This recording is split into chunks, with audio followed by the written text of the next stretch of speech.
দেখো আমারে কিন্তু উস্তার মতো তিতে বানাইও না। আমিও তো বিয়ের পর একটা ফোন ব্যবহার করি, আমার ফোনের ভিতরে 2টা সিম আছে। কই আমার ফোনে তো কোনো সময় আননোন নাম্বার দিয়ে বেটাগের ফোন আসে না, তা তোমার ফোনের ভিতরে এত আননোন নাম্বার দিয়ে বেটিগের ফোন আসে কা? আমি কিন্তু সব বাইর করে ছাড়বো।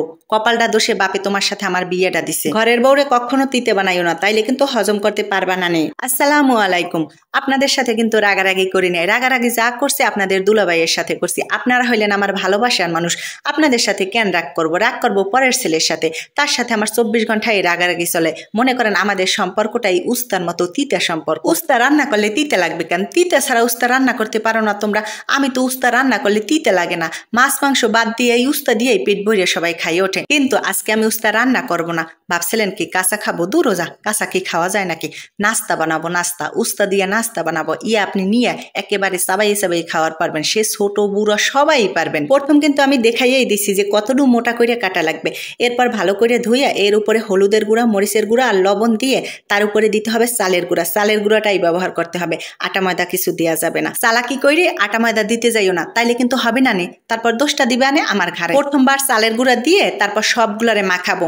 মাখানোর পরে 5টা মিনিট রাইখে দিবা, কারণ ওই যে হলুদের গুঁড়া, মরিচের গুঁড়া, লবণ আর এই চালের গুঁড়া সব উস্তার গায়ে একটু হজম করতে দাও। হজম করার জন্য 5 মিনিট রাইখে আবার দ্বিতীয়বার দিবা। এইভাবে 2-3 বার করে লেয়ারটা দিবা, তাইলে দেখবা উস্তার গায়ের উপরে মোটা একটা লেয়ার আসছে। এই যে দেখো কত ফাইন দেখাচ্ছে না? এইভাবেই কিন্তু কইরে নিতে হবে। এর চেয়ে যদি বেশি মোটা করে দিতে যাও তাইলে কিন্তু উপর থেকে ফিটফাট থাকবে, ভিতরে থেকে সদরঘাট হয়ে যাবে। মানে উপরে দিয়ে ভাজা হয়ে যাবে, ভিতরে কিন্তু কাঁচা থাইকে যাবে, খাওয়ার পারবা না। দেখলা তো গপ করে কতগুলা তেল মাইরে দিলাম। ওই যে তোমাদের দুলাভাই কাছে নাই, তাই তো তেল একটু বেশি দিয়ে দিলাম। পইরে যায় নাই, আমি ইচ্ছে করে দিছি। বেটায় কাছে থাকলে অল্প অল্প দেই, তোমরা কিন্তু ভাজার সময় অল্প দিলেও সমস্যা নাই। এই যে এপাশ ওপাশ করে ভালো করে ভাজবা। আমার কিন্তু এক কড়াই হয় নাই, আমার 2বারে ভাজা লাগছে। তোমরা ভাবসালা শেষ হয়ে গেছে রান্না টান্না? আরে না, আর একটু কাজ বাকি আছে। এটা ভাজার সময় তোমরাই বুঝতে পারবা এটা কতটা উপরে থেকে মসমসা হয়েছে, আর ভিতরে খাতে গেলে তিতার তও থাকবে না। বলছিলাম না যে উস্তা দিয়ে নাস্তা বানাইয়া দেখাবো? দেখো এর সে ফাইন নাস্তা কিছু হওয়ার পরে তুমি কামড়াইয়া এক গামলা খাইয়ে উঠলেও তোমার একটু তিতা লাগবে না, আর এতটা মুসমুসি হয় যে তুমি হাত দিয়ে এরকম ভাঙে চুরে ফেলাইতে পারবা।